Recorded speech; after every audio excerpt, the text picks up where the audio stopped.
कोणी काही म्हणा, क्रिकेट इज अ बॅट्समन्स गेम. ऐकायला थोडं हार्श वाटेल, पण एक त्रिकालबाधित सत्य. म्हणजे बघा ना, आजच्या डेटला क्रिकेटला जे काही ग्लॅमर, जे काही फॅन्डम प्राप्त झालंय, ते सगळं बॅट्समन्समुळे. त्यांनी केलेले रन्स, त्यांनी मारलेल्या सेंचुरीज, त्यांनी मारलेले सिक्सेस, बाउंड्रीज, यामुळे क्रिकेटला एक्साइटमेंट प्राप्त होते, थ्रिल प्राप्त होतो. म्हणजे एकदम रिलेटेबल सांगायचं झालं तर लहानपणी जेव्हा आपण सुरू करतो क्रिकेट खेळायला, तेव्हा पुढे जाऊन प्रत्येकाला सचिन व्हायचं असतं. म्हणजे बेसिकली प्रत्येकाचं स्वप्न एक बॅट्समन होण्याचं असतं. Shane Warne, Rahul Dravid, Murali, Inzamam ul-Haq, Shami, Viv Richards, McGrath, Virat Kohli, Bumrah, Rohit Sharma, Steyn, AB de Villiers, Pollock, Graeme Smith, Zaheer Khan. Jacques Kallis. तो बॉलिंग पण टाकायचा, पण त्याला बॅटिंगसाठी ओळखायचं. नाही, त्याला ऑलराऊंड म्हणूनच ओळखलं. त्याचे रन्स किती आहेत? त्याचे रन्स 13,000. त्याचे विकेट्स पण किती आहेत माहितीये का? मी त्याला बॅट्समन म्हणून, पण तू कोण आहे? पण त्याची बॅटिंग आणि क्रिकेटचा काही संबंध नाही तुला माहितीये का? जर क्रिकेटचा संबंध असला असता तुझा, तर तू इथे बसून बडबड नसती केली असती. आणि तू काय बसला असतास? माझा आहे. माझं म्हणणं आजकाल कोणाच्या हातात माईक देतात, कोणी पॉडकास्ट करतात. आणि एवढंच जर असेल तर तुम्ही बॉलिंग मशीन टाकून खेळा ना. ऍक्च्युअली नाही सजेशन. माझं म्हणणं की क्रिकेट ज्या पद्धतीने मॉडिफाय होत चाललंय, आपल्याला गरज नाही आपण मशीन लावून खेळलं पाहिजे. स्विंग सीम तसंही लोक बघायला बॅटिंग येतात, बॅटिंगचं लोक इन्व्हेस्ट करतात.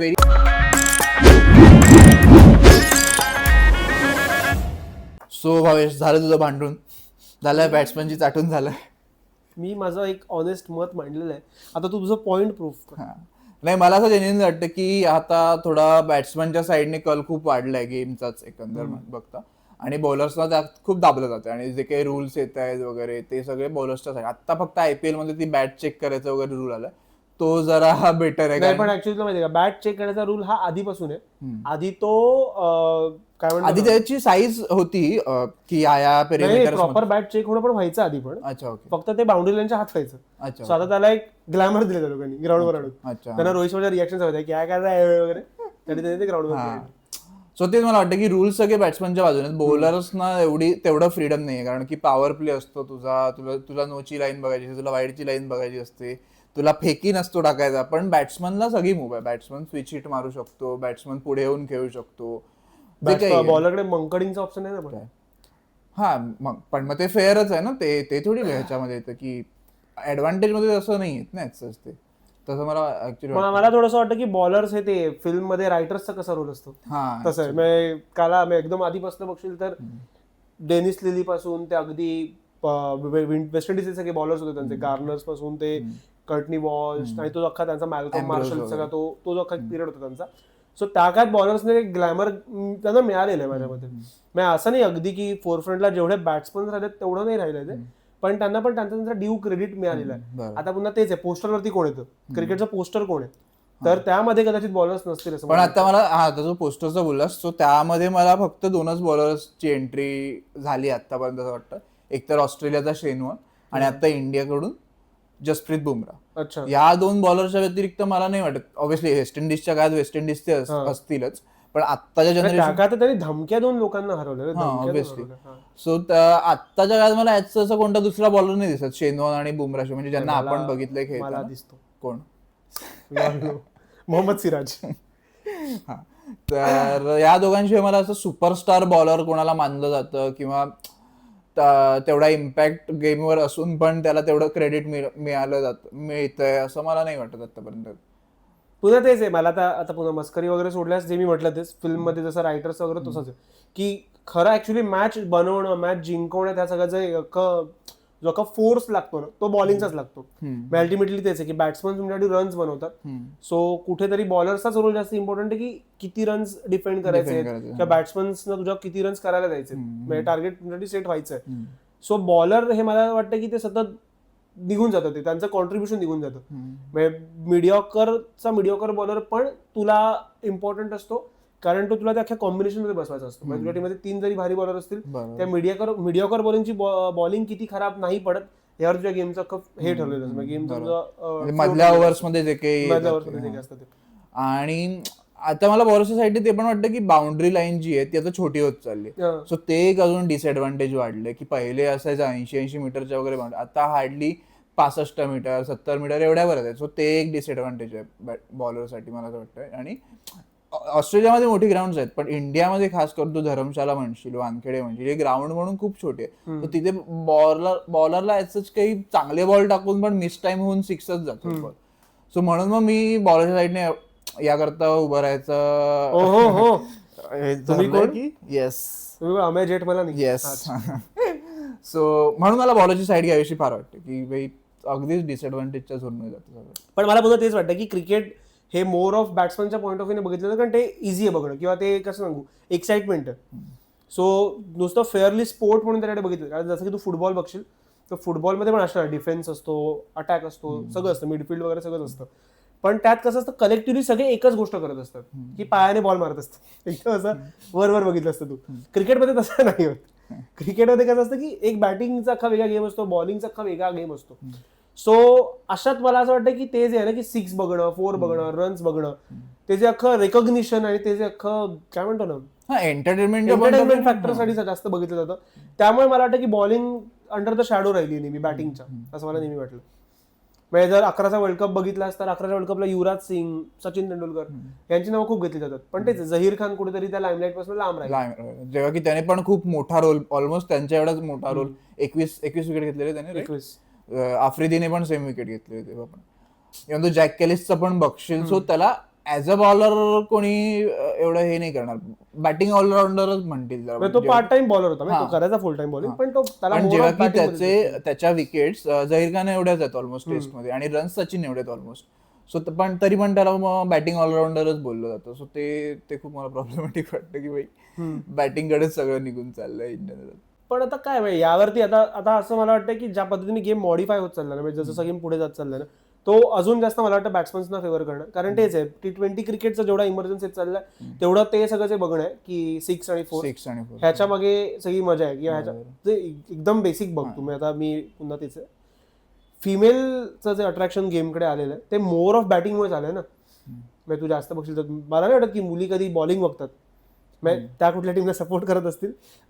मुली यासाठी नाही, जो काही नवीन ऑडियन्स पण कॅच होतो ना क्रिकेटकडे येणारा, तो बॅटिंगच्या मार्केटिंगवरच होतो.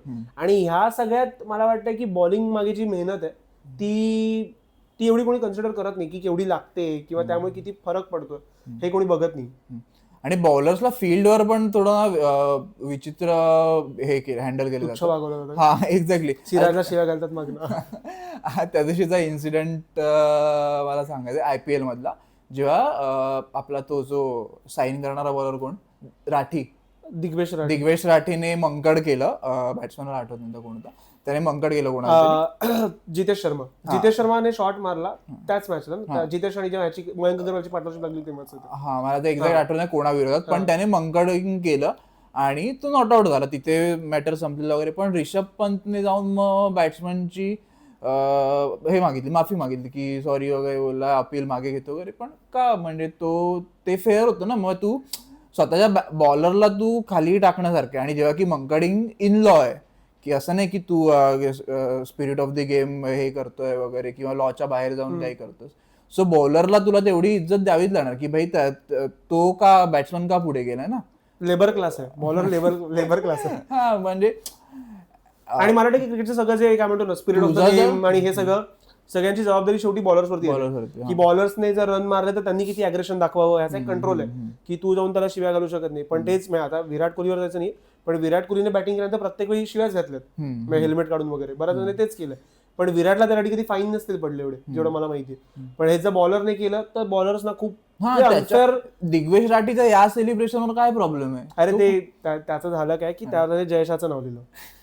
सो जयशाचं की माझं नाव का लिहितो म्हणून इव्हन हर्षित राणाने फ्लाइंग किस नावाचे कॉपीराइट्स. इव्हन हर्षित राणाने फ्लाइंग किस दिली गेल्या वर्षीच्या IPL मध्ये. ते कारण बॅट्समन, त्याचं मला ऍक्च्युली पॉलिटिकल रिझन मला माहितीये, लॉफुल आहे की तो किस देतोय. पण अजून इंडियात LGBT लॉज तेवढे पास नाही झाले. सो ते पुरुषांनी किस दिलं ह्याच्याकडे त्याला हे करतं. ऍक्च्युली प्रेम तरी पसरवत होता. हे चुकीचं वाटतं मला की का तुम्हाला हे सगळं करायचं ना, उगाच का फाईन मारायचं. त्यात काही सेलिब्रेट करतात नॉर्मली, त्यांना ना ते भांडायला जातात ना अजून काही करतात. सो ते सुद्धा वाटतं की बॉलर्सच्या विरोधात त्या सगळ्या गोष्टी पण आहेत. म्हणजे फक्त रूल्सच नाही, या इन जनरल मोराल आणि हे सगळ्या जे आणि इन जनरल बॉलर्स तेच लेबर क्लासच येते, पण तसंच येते बघितलं जातं.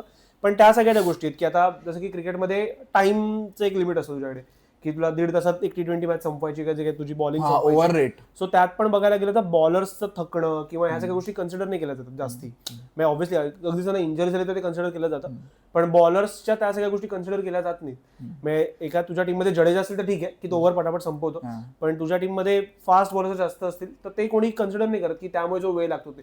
ऑब्व्हियसली त्यामध्ये सगळे ब्रॉडकास्टिंग आणि या सगळ्या गोष्टींचं कॅल्क्युलेशन आहे, पण त्या सगळ्या गोष्टी ज्या बॉलर्स फेस करतायत ना त्याकडे कोणी त्या बॉलर्सच्या अनुषंगाने कधी कोणी नियम नाही बनवले. जसं की बॅटिंग फ्रेंडली होण्यासाठी बाउंड्रीजची साईज कमी केली गेली आहे किंवा हे सगळं बॅटची साईज वाढवली गेली. डेव्हिड वॉर्नरची बॅट बघ तू, धोका वाटतो तो एवढा मोठा जाडा. बॅट वेगवेगळ्या प्रकारचे आहेत, जेव्हा की बॉल तुझा जरा काही इथे तिथे झालं असेल तर बॉल लगेच बदलला जातो, बॉलची साईज चेक केली जाते. हा, बॅटची पण साईज चेक केली जाते, त्याच्या सुद्धा पेरिमीटर आहेतच. पण तरी बॉल जरा तुझा तू डॅमेज केला. पण हे मला ते पण वाटतं की कदाचित तेच आहे की बॅट्समनला आउट व्हायला एक बॉल पुरेसा असतो, बॉलरला कमबॅक करायला खूप बॉल्स असतात. सो नाही, पण कसं सांगू, बॉलरचा जो रिदम असतो तो जर दिवसाला ऑफ आहे तर ऑफच आहे भाई. मध्येच असं नाही होणार. सिराजचा अख्ख्या वर्ल्ड कपला ऑफ होता, मध्येच एखाद दुसरी विकेट मिळाली तर ठीक आहे, पुन्हा तो येऊ शकतो रिदम मध्ये. पण जर तो ऑफ असेल तर मग त्याचा दिवस ऑफच जाणार आहे. बॅट्समनचं मला तसं नाही वाटत ना. बॅट्समनचं तुझं प्रॉपर एक माइंडसेट घेऊनच आलेला असतो बॅट्समन. जर बॉलरला रिदम नाही मिळाला तर मग त्याचा पूर्ण दिवस प्रॉब्लेमॅटिक होऊ शकतो. ते पण मला वाटतं आहे ते सगळं. पण आता पुन्हा तेच आहे, आपण काय पॉईंट ऑफ व्ह्यू क्रिकेट बघतो आणि काय पॉईंट ऑफ व्ह्यू ते क्रिकेट दाखवत आहेत. नाही, पण इन जनरल मला हेच वाटतं, तू अश्विनचे कोणतेही इंटरव्ह्यू उचलून बघ, तो बॉलर्सच्या साईडने जे म्हणतो ते सगळे मुद्दे तुला पटणार.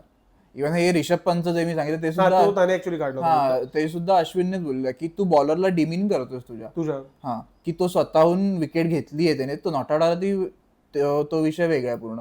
पण तू त्याच्यात कॉन्फिडन्स तरी दाखवला पाहिजेस ना त्याच्या अपीलमध्ये. तू जाऊन सॉरी का बोलतोस? मंकडिंग तुझं काय हे नाही की लॉच्या बाहेरचा नाही, पुन्हा तेच आहे. पण सचिनने वगैरे पण केलं तेव्हा मानलं जायचं, आता ते फार इन लॉज तेव्हा तर मंकडिंग मानलंच जायचं की भाई इलिगल नाही. Spirit of the game illegal ते कधीच नव्हतं, स्पिरिट ऑफ द गेमच्या बाहेर आहे. सो तो एक मला मुद्दा वाटतो की असलं पाहिजे बॉलरसाठी, जेवढा त्यांना रिस्पेक्ट मिळाला पाहिजे तो मिळालाच पाहिजे. काय आंदोलन वगैरे करूया, काय करू बॉलरसाठी, काय करायला? अश्विन करू शकतो. अश्विन ते काही इंटरव्ह्यू देत सुटलाय. अश्विन एखादा पॉडकास्ट करेल फक्त बॉलरचा आणि बॅट्समनची वाजवत बसेल. बॅट्समनची वाजवलीच पाहिजे ऍक्च्युअली मला वाटतं. हा बॅट्समन नाही म्हणून हे मी तेच आपण काय होतं, आपण आपल्या बाजूने, मी कसं मी बॅट्समन असून बॉलरची बाजू घेतो, हे तसं नाही. मी ऑलराऊंड आहे, मी दोन्ही घेतो. तुला लहानपणी काय व्हायचं होतं मित्रा? मला बॉलरच व्हायचं होतं. कुठला? मी फसा सीएम फसा बोल. नाही, पण मला बॉलरच व्हायचं. मला कुठला असं काय बॉलर व्हायचं होतं, फास्ट बॉलर. काय असं असतं ना, पण कोणातरी पण ऍस्पायर करतो बघतो वगैरे ते. एकतर मी जॉन्सनला बघायचो लहानपणापासून खूप, आणि ब्रेटली, दोन.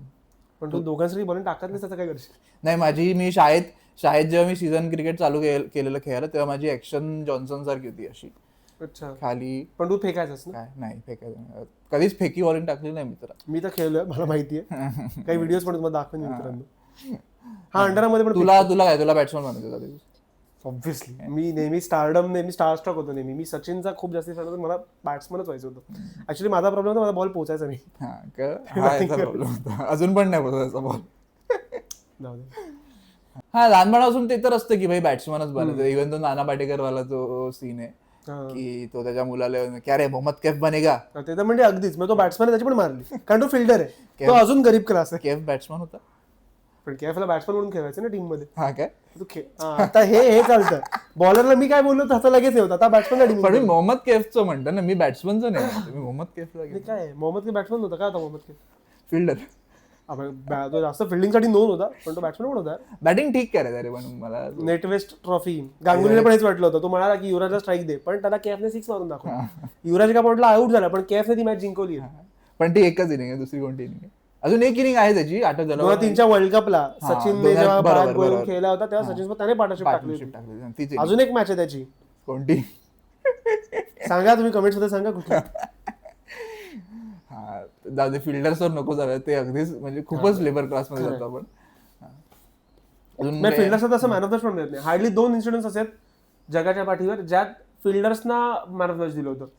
त्यात एक जॉन्टी रोड्सचा जॉन्टी आणि दुसरा जडेजा, एक जडेजाचा माझ्यामध्ये, रवींद्र जडेजाचा. रवींद्र जडेजा काय वाटतं तुला ऍज अ बॉलर? त्याला तो मला bowler- बॉलिंग ऑलराऊंडर आहे की बॅटिंग ऑलराऊंडर आहे? तो माझ्या ते बॉलिंगसाठी जास्ती मी त्याला म्हणतो, त्याची बॉलिंग जास्त इफेक्टिव्ह आहे माझ्या त्याच्या बॅटिंगपेक्षा. त्याच्यावर चांगला बॅट्समन माझ्या मध्ये म्हणजे टेस्ट मध्ये म्हणतोस की ओडियामध्ये? ओडी आहे ओडियामध्ये बॉलिंग जास्त त्याची ऍक्च्युली. नाही टेस्ट मध्ये. ऍक्च्युली जडेजा आता फिल्डर कॅटेगरीमध्ये जास्त येतो. जडेजाने टेस्टमध्ये बॅटिंग जास्त केलेली आहे बरी. नाही त्याची मला Crucial तरी innings बॉलिंग त्याने बॉलर म्हणून तो जास्त क्रुशल वाटतो इंडियामध्ये. नाही त्याने जडेजाने ऍक्च्युली टेस्टमध्ये बॅलन्स दिलेला आहे. त्याने बॅटिंग पण डिसेंट केलेली आणि बॉलिंग पण केली, पण त्याची जास्त मला बॉलिंग इफेक्टिव्ह वाटते कुठल्याही फॉर्मॅटमध्ये. मग T20 त्याची बॅटिंग मला इफेक्टिव्ह वाटतच नाही. हा, तू ऑलराऊंडर कोणता प्रिफर करशील जर तुझ्या टीम मध्ये एखादा ऑलराऊंडर असेल की तो मग कोणता असावा? तो बॅटिंग ऑलराऊंडर असावा की बॉलिंग ऑलराऊंडर असावा? बॅटिंग. का? कारण बॅटिंग यार बॅटिंग महत्वाची यार.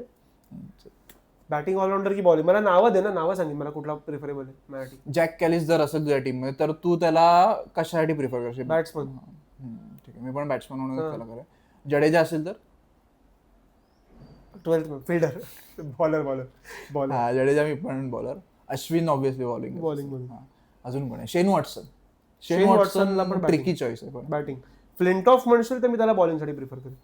Flintoff is more of bowling. मी शेन वॉटसनला दोन्ही मध्ये ठेवेन ऍक्च्युली. मी असं त्याचं काही पण तो इंजर्ड होईल त्याचं काय करशील? तो इंजर्ड केवढा होता?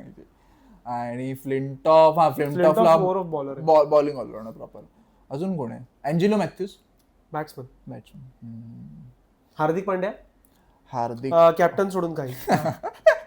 ऍक्च्युली हार्दिक पांड्याला पण मी Shakib Al Hasan. Shakib is a tricky choice. हा, शाकिब ट्रिकी. मी Shakib bowler. Majorly bowler.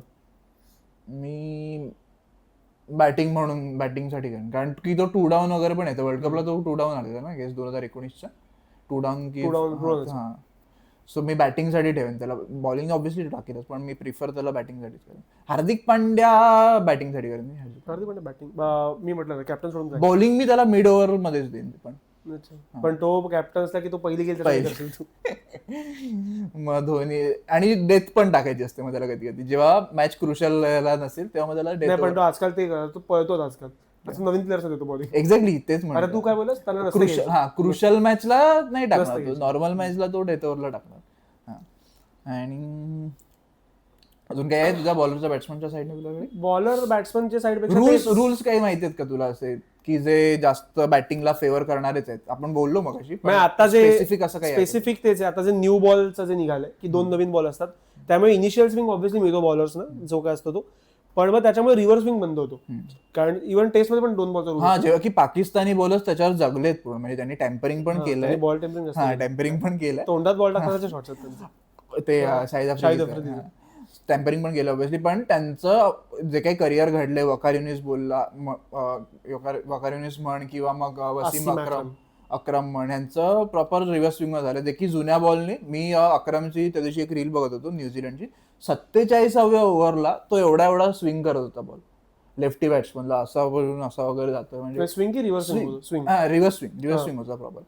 So मग तेच मला. आणि आता अजून एक नवीन रूल येणार आहे. मला माहित नाही हे किती खरं आहे किती खोटं आहे की 34व्या ओव्हर पर्यंत तुझ्याकडे 2 बॉल असणार आणि उरलेल्या ज्या 16 ओव्हर्स असणार आहेत त्याच्यामध्ये तू एका कुठल्या तरी 2 बॉल पैकी 1 बॉल कोणता तरी चूज करायचा आणि मग तो बॉल तू 50व्या ओव्हर पर्यंत कॅरी करायचा.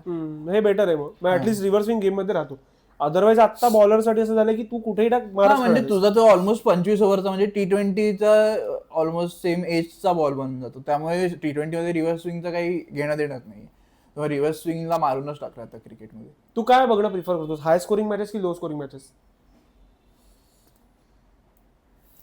दिस इज क्रिकेट.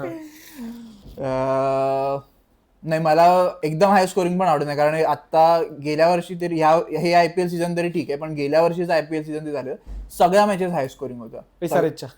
SRHच्या आणि इन जनरल पण जर तू ऍव्हरेज स्कोर बघितला तर तो जास्तच असेल.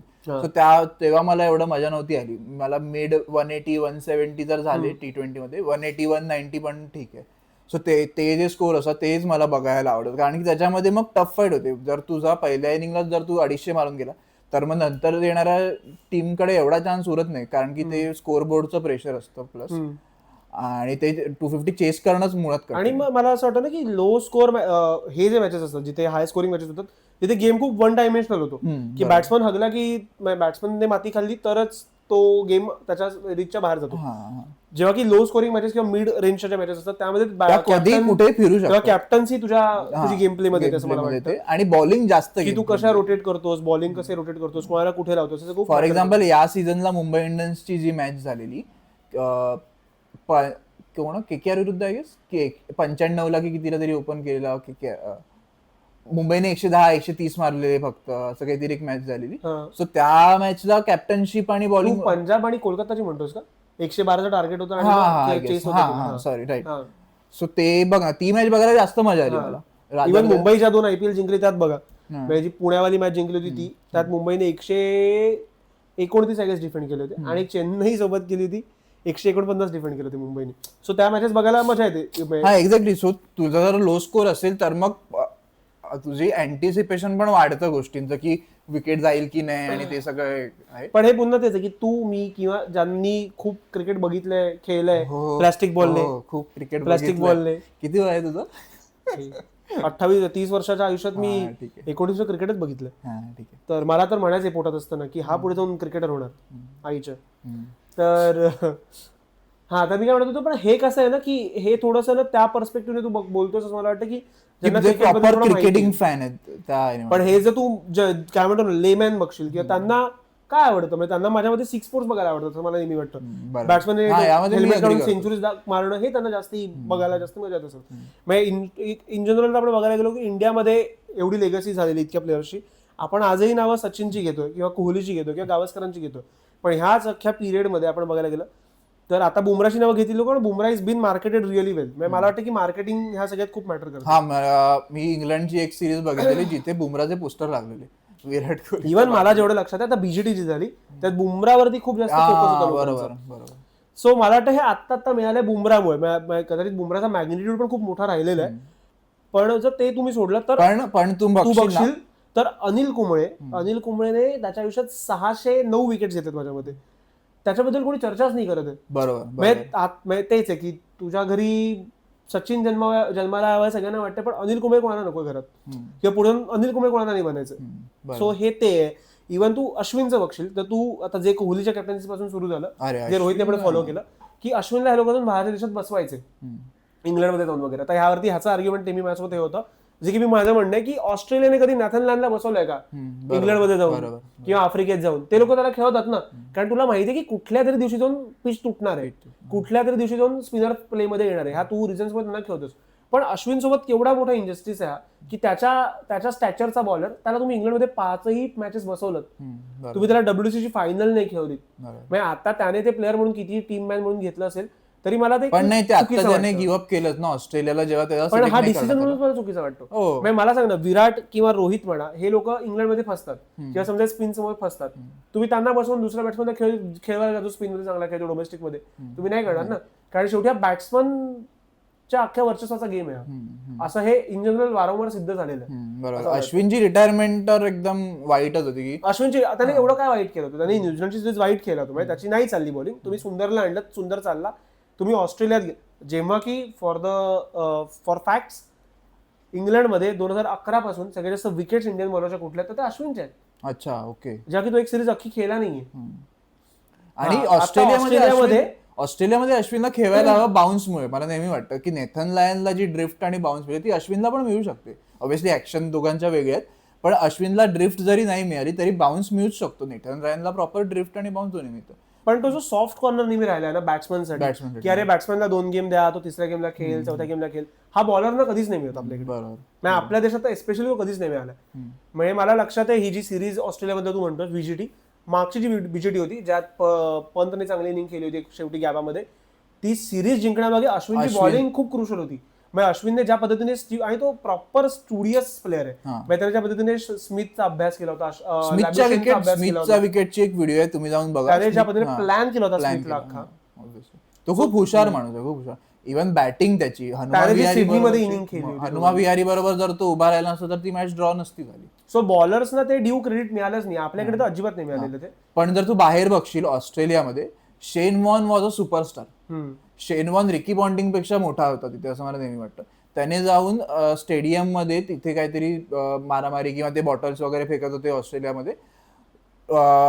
ICCच्या ऑफिशियल्सने शेनवॉनला ग्राउंडमध्ये बोलवलं की भाई हे लोक आम्हाला कोणालाच ऐकत नाहीत किंवा पोलिसांचं पण जे काही ऐकत नाही, तू ग्राउंडमध्ये ये, तू ह्यांना सांग, ते लोक तुझं ऐकतील. तो शेनवॉन त्या ग्राउंडच्या समोर घेतला, समोरून बाटल्या फेकतात वगैरे, त्याच्यात तो हेल्मेट घालून गेला. मला आठवतंय तो हेल्मेट, त्याला एक हेल्मेट दिला, तो हेल्मेट घालून त्या क्राऊडच्या समोर घेतला की त्याने शांत केलं वगैरे, आणि मग क्राऊड शांत झाला आणि मग मॅच चालू झाली. सो तेवढा मोठा स्टार होता. म्हणजे इथे सचिनचा जो मॅग्निट्यूड आहे देशात, तेवढा तो शेनवॉन, त्याला किंग उगाच नाही म्हणायचे ते लोक, किंग वॉन जे काही आहे ते. इव्हन शेनवॉन ज्या काळात माहिती त्याचं क्रिकेट संपल्यानंतरच आहे की एक त्यांनी असंच एक टाइमपाससाठी पोल काढला होता की त्यावेळेचा त्यांचा PM आणि शेनवॉन मध्ये त्यांनी असं व्हर्च्युअल इलेक्शन करवलं होतं. शेनवॉन जिंकला होता ते तिकडे. झाला असतं तर खरोखर शेनवॉन PM. मग देशात फक्त दारू, देशात फक्त नशे आणि पोरी त्या बाटल्या कधी त्याच्याच असतील. आता एक काहीतरी मध्ये आर्टिकल आलेलं जेव्हा शेनवॉनची बॉडी सापडली वगैरे जे काही झालं, तर ते ओव्हरडोसमुळे कदाचित असू शकतं असं एक आर्टिकल आलेलं मध्ये. मला माहित नाही याबद्दल काही. शेनवॉन त्यासाठी बदनाम होता 2003च्या वर्ल्ड कपला, त्याला त्याच्यामुळे काढलं होतं बाहेर चालू वर्ल्ड कप मधून. पण जडेजा जेवढा वर आला त्याच्यामध्ये शेनवॉनचा खूप मोठा हात आहे. त्याला पाजली. जेव्हा तो राजस्थानमध्ये होता जडेजा, तेव्हा रॉकस्टार हे नाव कोणी दिलेलं जडेजाला जेव्हा रॉकस्टार बोलायचे तेव्हा ते शेनवॉननेच दिलेलं रॉकस्टार हे नाव. पण धोनीला ते बारसं पटलं नाही, त्याने वेगळं सर नाव दिलं. तर जडेजा बनण्यामध्ये जडेजाला तो एक बेसिक लेवलचा कॉन्फिडन्स असतो की तू भाई बन सकताय, तो शेनवॉनने दिलेला. आणि अजून असा कोणता बॉलर आठवतो तुला? मला आता हेच बॉलर्स बद्दल, मला शमी बद्दल असं वाटतं. नो डाऊट बुमरा ह्या रेटला खूप मोठा बॉलर आहे, पण मला नेहमी वाटतं की इंडियामध्ये मी जेवढे आतापर्यंत बॉलर्स बघितलेत, झहीर खानची बॉलिंग मी थोडा लहान होतो तेव्हा, म्हणजे तेवढी फार कळायची नाही मला. शमी एवढा स्किलफुल बॉलर नाही बघितला. शमी ज्या पद्धतीने बॉलिंग करतो तेवढा मी स्किलफुल बॉलर नाही बघितला. तो जेवढा अंडर अप्रिशिएटेड आहे, म्हणजे तू नोटीस कर 2015चा वर्ल्ड कप जेव्हा धोनी कॅप्टन होता, तो त्या वर्ल्ड कप मध्ये थ्रू आउट खेळ. त्या वर्ल्ड कपला तो इंडियाचा हायएस्ट विकेट गेटर होता माझ्यामध्ये, तो आणि उमेश यादव एकत्र. त्याने काहीतरी 21-22 का 23-24 विकेट त्यांनी घेतल्या होत्या. त्यानंतर 19 वर्ल्ड कपला आला तो. 19 वर्ल्ड कपला कोहलीचे फर्स्ट चॉईसेस होते भुवनेश्वर आणि हे कोण बुमरा, हे त्याचे फर्स्ट चॉईसेस होते. त्यानंतर कोहलीने ते सतत त्याने ते ठेवलं की त्याला एक एक्स्ट्रा बॅट्समन हवा होता. सो त्यात त्याने शमीला कधीच नाही त्या वर्ल्ड कपमध्ये खेळलं. जेव्हा की शमीने त्या वर्ल्ड कपमध्ये एक पॉईंट आला 4 का 5 मॅच नंतर, त्याने शमीला खेळलं 3 का 4 मॅच.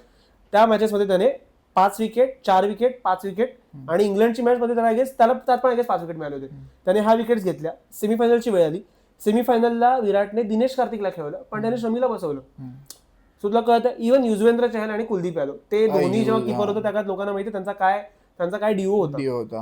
सो त्या काळात असं होतं की एक असा पिरियड होता की हार्दिक पांड्या जर खेळला तरच ते दोघं खेळू शकतात, कारण एक त्यांना बॉलिंगचा एक हे मिळतो आणि तुला बॅट्समॅन पण मिळतो. पण मग नंतर असं झालं की एका पॉईंट नंतर त्यांनी दोघांना एकत्र खेळणं बंद केलं. आता युझी चहल का प्लॅनिंग मध्ये नाही? युजवेंद्र चहल. सो त्याचे कुलच्या अख्खं जे पेअर होतं ते त्यांनी बंद करून तोडूनच टाकलं होते. सो ते बॉलर जेव्हा की ते पुढचे अश्विन आणि जडेजा बनू शकले असते प्रॉपर बॉलिंगच्या पॉईंट ऑफ व्ह्यू. त्यांच्या भारीच आहेत ते दोघं. इव्हन चहल टेस्ट मध्ये पण चांगलाच बॉलर होतो. Orthodox leg spinner. त्याचं टेक्निकल रिझन असेल तर मला काही माहिती नाही. काउंटी मध्ये जाऊन तो 5-5 विकेट घेतो. जर तो इंग्लंड मध्ये जाऊन 5-5 विकेट घेतो, तर इंडियामध्ये तो चांगली बॉलिंग टाकेलच, नो डाऊट. आणि लेग स्पिनरचं मला ते पिचवर जास्त डिपेंडेंट असतं. Leg spin is more of तुझं हे ना, तू रिस्ट मारतोस ना. सो मला जास्त पिचवर तू कम्पेअर करायला गेला तर इंडियामध्ये तो जास्त स्पिन करेल ना बॉल इंग्लंडपेक्षा. युजवेंद्र चहल, कुलदीप यादव यांच्यासोबत पण नेहमी मला ते चुकीचं झाल्यासारखं वाटतं. त्या वर्ल्ड कपला शमी सोबत जे झालं 2023चा जो वर्ल्ड कप झाला त्या शर्मा कॅप्टन होता, तर शर्माच्या कॅप्टन्सीमध्ये त्याचा प्राईम बॉलर बुमरा होता ऑब्व्हियसली, आणि सिराज होता. म्हणजे त्याने चांगली बॉलिंग केली होती लंकेसोबत. तर त्या काय त्याचे ते 2 मेन बॉलर होते, आणि ऑब्व्हियसली इंडियात असल्यामुळे तू स्पिनला प्रेफरन्स देणार, तर तुझा जडेजा राहणार, तुला बॅटिंग देतो, आणि तू कुलदीप आणि अश्विनपैकी एकाला खेळणार. त्यात त्याने कुलदीपला चूज केलं. इथपर्यंत ठीक आहे. पण मग इंडियाला नेहमी बॅटिंगचं एक कुशन हवं असतं एक्स्ट्रा. त्यासाठी त्यांनी हार्दिक पांड्या होतात त्यांच्याकडे, त्यांनी शार्दूल ठाकूरला पण खेळलं की जो डिसेंट बॅटिंग देतो मध्ये मध्ये त्यांना. पण मग जसा पांड्या इंजर्ड झाला त्यांनी शमीला आणलं. शमीने प्रूव्ह केलं की तो काय लेवलचा बॉलर आहे. मेगा म्हणलं शमीने 7 मॅचेसमध्ये 23 विकेट घेतले. हा, इव्हन ते एकदम, आता हे पुन्हा डिसअग्री करतील खूप लोक इन्क्लुडिंग यू, त्या वर्ल्ड कपचं मॅन ऑफ द सिरीज माझ्या मते जर कोणाला जायला हवं होतं ते शमीला जायला होतं.